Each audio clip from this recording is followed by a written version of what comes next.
everyone. My name is Lee Hong Hong. I will present our solution today. Sorry. And first the agenda. Let us first introduce our background, and then we go to the summary of our solution. And after the summary, we go a little bit deeper into the detail of the feature selections and the training part of our solutions. So first part, the background. Yeah, all of our members live and work in Japan. So let's first start from Yonekawa. Yonekawa-san, could you please introduce yourself a little bit? Hi, my name is Kazuki Onekawa. My Kaggle account name is Copasta. I'm working in an HR tech company as a machine learning engineer. Okay. Okay. Okay, thanks. And the second, Wang-san, can you please Okay. introduce yourself? Everyone. My name is Qihang. I also work at the HR tech company. I'm a machine engineer, almost focused on recommendation system. That's all. Thank you. Okay, thanks. And Okuyama-san has some urgent issue, and he is not here today. And he is my ex-colleague, and he works as a machine learning engineer at an IT consulting firm.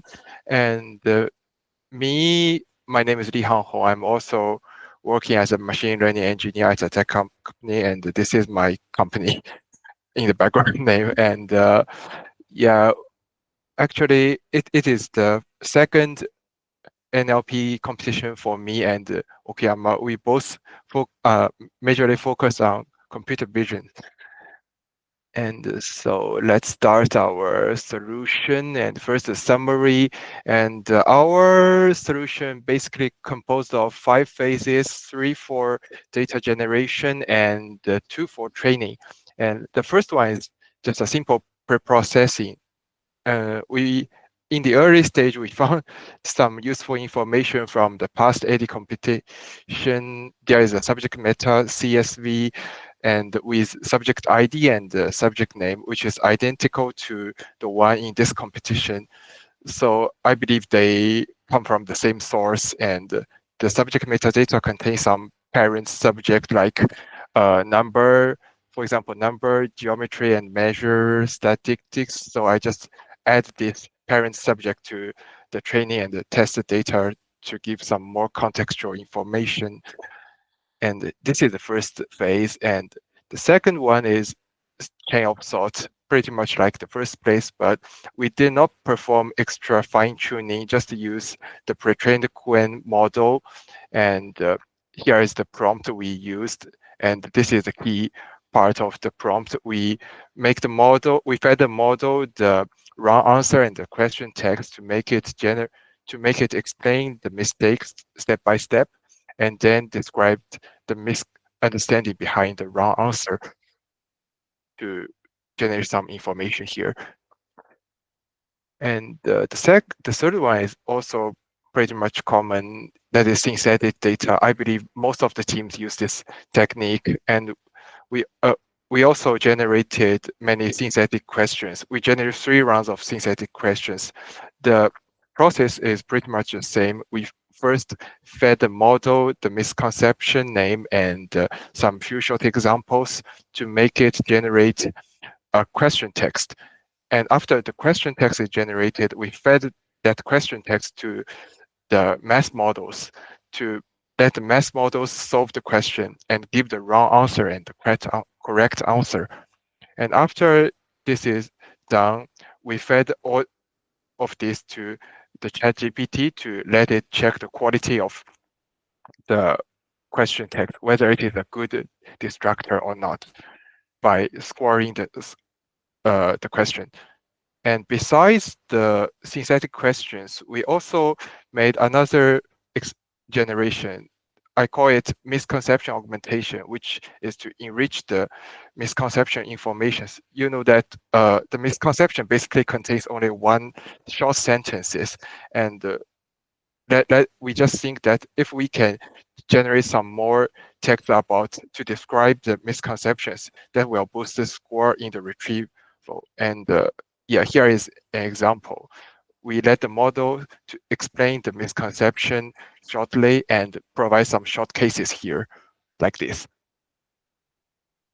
And after these three phases, all of the data are done, and we go into the training part. And the first training part is the retrieve training. The key factors is as listed here.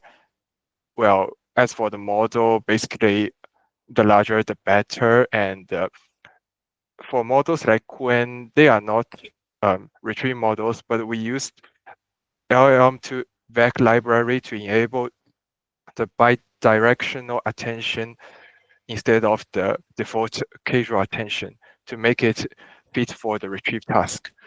And for the retrieve, I think the most important features is the misconception augmentation, which boosts the score for about 2 points to 4 points here. And also, synthetic data play a very important role here, adding about 7K, sorry, 70K high quality synthetic data boosts the score a lot. And besides chain of thought and also the pooling selection, here we found that the last token pooling performs better than the mean pooling. And that's for the retrieve. And for the re-rank, the key factors is pretty much the same. Basically, the larger model performs better, and the high quality synthetic data also works. And the most important feature here is the chain of thought. And we also randomly change the negative numbers during the training to make the models more robust.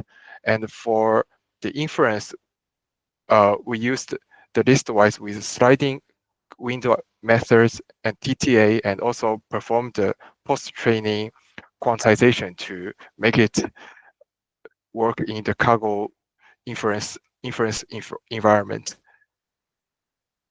And here is an image of our ranking process.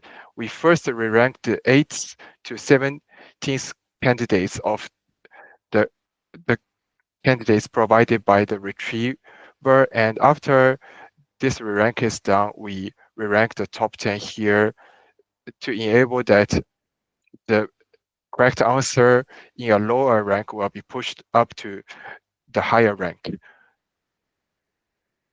And this is the summary, and let's go a little bit deeper into the feature selection and engineering.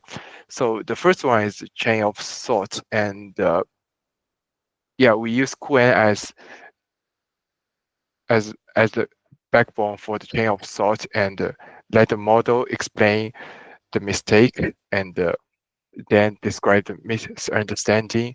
And actually, we have an experimental V2 experiment, but we just didn't use this because of the time constraint. The main issue is to deal with the questions contains the name like Tom, because we find that when the question text contains names like Tom or Kitty, the model will mistakenly try to explain why Tom or Kitty is wrong or right. That's not the purpose, so we add some trick to deal with that, and also add a self-reflection phase to make a more clever chain of thought here. I have attached it in the appendix, and so if you are interested, you can take a look at that. And the next one is the synthetic data.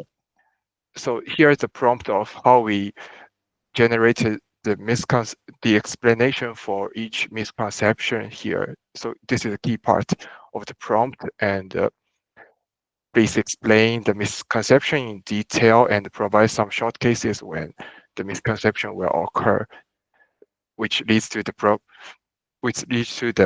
example I showed above. And for the synthetic questions, we have generated synthetic questions for 3 rounds. The first 2 rounds is quite similar as the process I showed before, but the third generation is a little bit tricky. actually we randomly sampled 2 questions from the training data and the synthetic data generated in generation 1 and generation 2. And in generation 3, we let the model fuse 2 questions with same misconception to generate a more difficult questions. And here is the example of the prompt, and the key instruct is here. We let the model add some steps to make the question more difficult, and also instruct it to change the context of the question, and also add a self-reflection phase to ensure the quality of the question. And here are some do's and don'ts here. And as for the training methods, the first part is the retrieve training, and we have 2 pipelines here. The first one is developed by me, and the second one is mainly developed by Yonekawa. And I think we basically follow the constructive learning, and the difference is that in pipeline 1 we use the arc phase loss, and the second one we used the multi-negative ranking loss here. And as for the big models, we didn't use chain of thought here, because if we add chain of thought into the prompt, the inference time will increase significantly, which will cause the timeout in the Kaggle environment. And here is the cross validation and the leaderboard score here. I'm sorry, only leaderboard score here. And so basically you can see the larger the model size, the better the score here, and the inference time also increases. And as for the training of the re-rank, we use the QLoRa methods, and the base models are Cohen and Llama. And so basically, the larger the model size, the better in cross-validation score and the private leaderboard. But one thing which we felt a little bit confused is that the large model, like 72 billion, does not show the improvement in the public leaderboard. And for the re-rankers, we performed the post-training quantization to make it faster in the inference. And we first merged the QLoRa into the base model and performed quantize using the training data as a calibration data set. And we have, for the quantization tools, we have tried Auto GPTQ, Auto AWQ, and Auto Round. And finally, we choose Auto Round because it is easy to use, and we think it is the most user-friendly one, and also it can maintain the superior accuracy after the quantization. Here is the application study, and so I will skip this slide here. And thank you very much. And any questions?